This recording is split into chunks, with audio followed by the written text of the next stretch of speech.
الحمد للہ رب العالمین والعاقبۃ للمتقین والصلاة والسلام علی رسولہ الانبیاء والمرسلین اما بعد فاعوذ باللہ من الشیطان الرجیم بسم اللہ الرحمن الرحیم یا ایہا الذین آمنوا کتب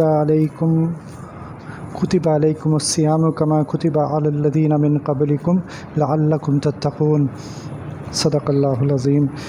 اللہ سبحانہ وتعالیٰ اس آیت میں فرما رہے ہیں کہ تم پر روزے فرض کیے گئے جس طرح تم سے پہلے والی قوموں پر فرض کیے گئے تھے، اور اس کا مقصد بھی بتا دیا، لعلکم تتقون، فرمایا کہ تاکہ تم تقوی حاصل کر لو۔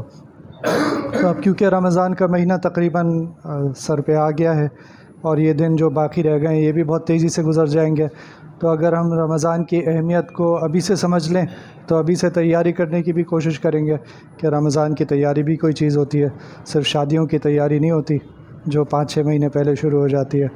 تو شادی تو اتنا آسان کام تھا کہ چند منٹوں میں ہو جاتی تھی صحابہ کے دور میں، لیکن آج 6-6 مہینے تیاری ہوتی ہے۔ لیکن جو اصل کام ہے ان کی اہمیت کو ہم سمجھتے نہیں ہیں اور وہ آ کے چلے بھی جاتے ہیں اور ہم انہیں ضائع کر دیتے ہیں۔ تو اللہ سبحانہ وتعالیٰ نے یہ جو مہینہ ہمیں دیا ہے یہ کس وجہ سے دیا ہے؟ کیا اللہ سبحانہ وتعالیٰ کو اس کی ضرورت تھی کہ ہم بھوکے پیاسے رہیں؟ کیا اللہ تعالیٰ کو اس کی ضرورت تھی؟ یا اللہ تعالیٰ جو بھی کام ہمیں دیتے ہیں اس میں کیا اللہ سبحانہ وتعالیٰ کا فائدہ ہوتا ہے یا ہمارا فائدہ ہوتا ہے؟ کیا اللہ تعالیٰ کو ضرورت ہے کہ ہم نمازیں پڑھیں؟ کیا ان کو ضرورت ہے؟ کیا ان کو ضرورت ہے کہ ہم روزے رکھیں؟ یا یہ کہ اللہ تعالیٰ نے ہمیں بتا دیا کہ بھئی تمہیں اس کی ضرورت ہے، ان الصلاۃ تنہیٰ عن الفحشاء والمنکر، کہ نماز کیا کرتی ہے؟ تمہیں بے حیائی کی باتوں سے اور برائی سے روکتی ہے، ہمیں اس کی ضرورت ہے، اللہ تعالیٰ کو اس کی ضرورت نہیں ہے۔ یہ ہمیں سمجھنے کی ضرورت ہے تو ہم پھر مسجد میں خود ہی آئیں گے، جس چیز کی ہمیں ضرورت ہوتی ہے اس کو لینے کے لیے ہم جاتے ہیں، دور جانا پڑے دور جاتے ہیں۔ آج ہم اپنی اولادوں کو امریکہ، کینیڈا، ہم سمجھتے ہیں انہیں ضرورت ہے اس چیز کی تو انہیں بھیج دیتے ہیں، 40-50 لاکھ روپے کے خرچے کر کے انہیں بھیج دیتے ہیں، اور جس چیز کی ضرورت ہمیں اللہ سبحانہ وتعالیٰ بتا رہے ہیں یہ تمہاری ضرورت ہے، اس کے لیے ہم خود بھی نہیں آتے تو ہم اپنی اولادوں کو کیا کہیں گے؟ اولادوں کو تو صبح اٹھا دیتے ہیں اسکول جانے کے لیے، لیکن ان کو ان کی نمازوں کے بارے میں نہیں پوچھتے۔ تو عقلمند تو وہ ہے جو آخرت کی تیاری کرے، جو آگے کی سوچے۔ آج کے ماں باپ آگے کی تو سوچتے ہیں لیکن کتنی آگے کی کہ میرے بیٹے کا مستقبل دنیا میں یہ بن جائے، روٹی اچھی کما لے، وہ روٹی کی فکر ہے، اپنی پیٹ کی فکر ہے اور اپنے اولاد کے پیٹ کی فکر ہے۔ یہ مہینہ اللہ سبحانہ وتعالیٰ نے اس لیے دیا کہ وہ چیز پیدا ہو جائے جو ہمیں سمجھ دے گی، ہمیں اس بات کا استحضار ہو جائے کہ اللہ سبحانہ وتعالیٰ ہمیں دیکھ رہے ہیں۔ لعلکم تتقون جب فرمایا تو تقوی کے کیا معنی ہیں کہ تم تقوی حاصل کر لو؟ تقوی کے معنی کیا ہیں؟ تقوی کے معنی یہی ہیں کہ ہمیں اس بات کا احساس رہے کہ اللہ سبحانہ وتعالیٰ ہمیں دیکھ رہے ہیں، ہر وقت دیکھ رہے ہیں۔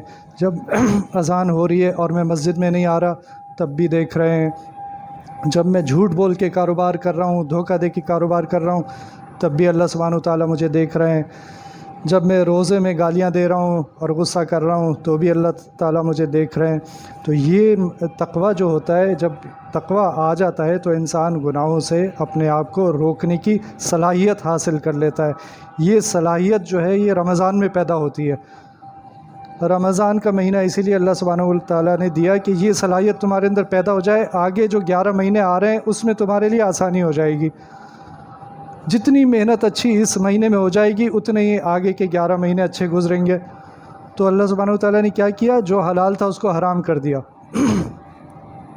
عام دنوں میں سور کا گوشت حرام تھا نا، اس مہینے میں گائے کا گوشت بھی حرام کر دیا، بکرے کا گوشت بھی حرام کر دیا، مرغی کا گوشت بھی حرام، یعنی جو حلال چیزیں تھیں ان کو حرام کر کے ہماری تربیت شروع کر دی کہ ہمارے اندر وہ صلاحیت پیدا ہو جائے کہ جب بعد کا وقت آئے، شوال یعنی عید کا پہلا دن آئے تو مسجدیں خالی ہو جاتی ہیں۔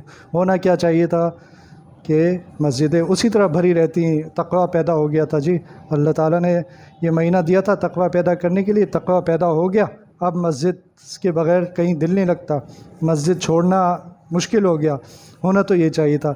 لیکن ہمارا مہینہ کیسے گزرتا ہے؟ فاقوں میں گزر جاتا ہے۔ تو اللہ تعالیٰ کا یہ والا حکم تو پورا ہو جاتا ہے کہ فاقہ کرنا ہے تم نے، لیکن جو تقوی حاصل کرنے والی محنت تھی وہ کی نہیں۔ اس محنت کے لیے اللہ تعالیٰ نے ہمیں کیا دیا؟ یہ دیا کہ صرف روزہ رکھ لو، عبادات زیادہ کر لو، تو عبادات کا اجر بڑھا دیا۔ اجر اس لیے بڑھا دیا کہ ہم جب کسی چیز کا انعام بڑھ جاتا ہے تو اس کی طرف رغبت بھی بڑھ جاتی ہے اور آدمی خوشی خوشی اس کام کو کرتا ہے۔ تو اللہ تعالیٰ نے عام نمازوں کو یعنی نوافل کو فرض کی حیثیت دے دی اور فرض کا اجر 70 گنا بڑھا دیا۔ تو اس مہینے میں زیادہ سے زیادہ نماز پڑھی جائے۔ تو نماز کا بھی تقوی سے ہی تعلق ہے۔ جب یہ قرآن شریف میں فرمایا ہے کہ برائی سے روکتی ہے، فحاشی سے روکتی ہے، تو یہ بھی تقوی کا ہی حصہ ہے۔ اگر برائی سے آدمی کس طرح رکتا ہے؟ جب اسے تقوی حاصل ہو جاتا ہے۔ پھر اس مہینے کو قرآن سے مناسبت کہ قرآن اس مہینے میں نازل ہوا تھا، تو جتنا زیادہ اپنا وقت صرف روزہ نہیں رکھیں بلکہ نمازیں پڑھیں، تراویح پڑھیں، باقاعدگی سے پڑھیں۔ یہ نہیں کہ شروع کے 2 دن آ گئے اس کے بعد سستی شروع ہو گئی، اور پھر مسجد پہلے پوری بھری ہوئی تھی، جگہ نہیں مل رہی تھی، دوسرے دن کم ہوئے، تیسرے دن اور کم ہوئے، چھٹے دن تقریباً بہت ہی کم رہ گئے۔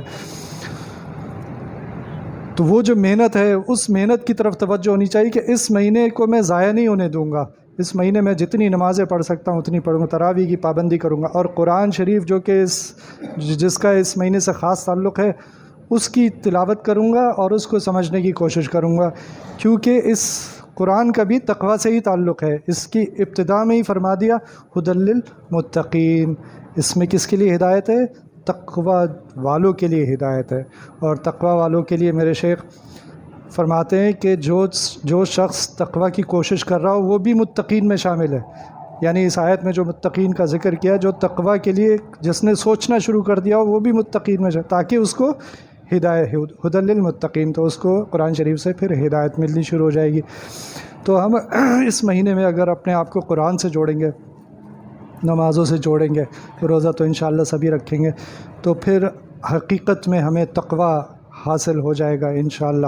اور وہ تقوی حاصل ہو گیا تو پھر ایمان بنے گا، اور پھر یہ جو چھوٹی چھوٹی باتیں ہمیں مشکل لگتی ہیں وہ آسان ہو جائیں گی۔ مثلا صبح کا اٹھنا مشکل لگتا ہے، وہ آسان ہو جائے گا۔ مسجد جانا مشکل لگتا ہے، بہت سے لوگ اتنی قریب مسجد ہونے کے باوجود اپنے گھر میں نماز پڑھ لیتے ہیں۔ کتنی بدقسمتی کی بات ہے کہ 27 گنا زیادہ مل رہا ہے، 27 گنا زیادہ مسجد میں اجر مل رہا ہے، لیکن گھر میں نماز پڑھ رہے ہیں۔ اگر کسی کو کہو کہ تمہاری تنخواہ 1 لاکھ ہے، اس مہینے میں 27 لاکھ ملے گی، تو وہ کہے کہ نہیں مجھے تو 1 ہی لاکھ چاہیے۔ یہ ایسی مثال ہے، مجھے تو 1 لاکھ چاہیے بس۔ تو اس وقت تو ہمیں اپنی عقل فوراً یہ کہے گی کہ بھئی 27 لاکھ کے لیے محنت کرو۔ لیکن یہ جو رمضان میں نبی کریم صلی اللہ علیہ وسلم ہم سے وعدہ کر رہے ہیں، کوئی عام آدمی وعدہ نہیں کر رہا کہ مسجد میں 27 گنا ثواب ہے، پھر اس مہینے میں اور کئی گنا بڑھ جائے گا، 70 گنا فرض کا ویسے ہی بڑھ جاتا ہے۔ تو کتنا سارا اجر ہے جو مسلمان اپنی سستی میں ضائع کر دیتا ہے۔ تو یہ سستی کا علاج بھی تقوی کے اندر ہے۔ اور یہ سب کیسے ہوگا؟ جب ہم آج سے پلاننگ کریں گے کہ اگلا مہینے میں 11 مہینے تو روٹی کمائی ہے نا، 11 مہینے تو سب کچھ کیا ہے، اس مہینے میں اپنے آپ کو فارغ کروں گا، کم کما لوں گا، لیکن اس مہینے کی جو برکتیں ہیں ان کو ضائع نہیں ہونے دوں گا۔ تو اپنے کون کون سے کام ہیں جو میں روک سکتا ہوں، کون کون سے کام ہیں جو میں کم کر سکتا ہوں، کس طرح میں زیادہ سے زیادہ وقت اس طرف رمضان میں لگاؤں، اپنی رمضان کی عبادات میں لگاؤں، اور وہ کون کون سے کام ہیں جو میں چھوڑ سکتا ہوں۔ اس کی ابھی سے سوچ اگر پیدا ہو جائے، احساس پیدا ہو جائے، کوشش کریں گے، اللہ تعالیٰ مدد فرمائیں گے۔ حدیث میں آتا ہے کہ حدیث کا مفہوم ہے کہ تم چل کر آؤ گے تو میں دوڑ کر آؤں گا۔ یہ کتنا بڑا اعزاز ہے، اللہ تعالیٰ کو ہم سے کتنی محبت ہے کہ تم چل کر آؤ گے تو میں دوڑ کر آؤں گا۔ ایک یہ بات ہو گئی۔ دوسری یہ کہ بہت سے لوگ جو ہیں وہ رمضان میں عید کی شاپنگ کرتے ہیں، تو یہ عید کے جتنے بھی کام ہیں نا وہ پہلے سے ہو جانے چاہیے۔ رمضان فضول کاموں کا وقت نہیں ہے۔ یہ شاپنگ مالز میں جانا اور وہاں اپنا وقت ضائع کرنا، اور ایک جنگل بنا ہوا ہوتا ہے اس وقت اپنا وقت ضائع کرنا، اس کو ابھی سے بہتر طریقے سے آپ جو بھی شاپنگ کرنی ہے وہ کر لی جائے۔